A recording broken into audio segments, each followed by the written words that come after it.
Gulf countries mostly இங்கே வந்து ரமதான் மந்தில் இப்படி தான் இருக்கும். அதில் எஸ்பெஷலி சவுதியில் வந்து ரமதான் மந்தில் 8 o'clock பிஃபோர் வந்து எங்கேயுமே டிராஃபிக் இருக்காது. பிகாஸ் அவங்க வந்து நோன்பு திறப்பாங்க அந்த டைம். அண்ட் ஷாப்பிங் மால்ஸ் எல்லா இடமுமே வந்து ஈவினிங் கிட்ட தான் வந்து ஓப்பனே பண்ணுவாங்க.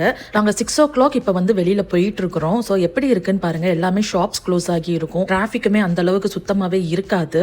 அவங்க நோன்பு திறந்ததுக்கு அப்புறம் தான் வெளியில் வந்து வர ஆரம்பிப்பாங்க. அந்த டைம் நல்லா கூட்டமாக இருக்கும். எல்லா இடமுமே ரொம்ப கூட்டமாக இருக்கும்.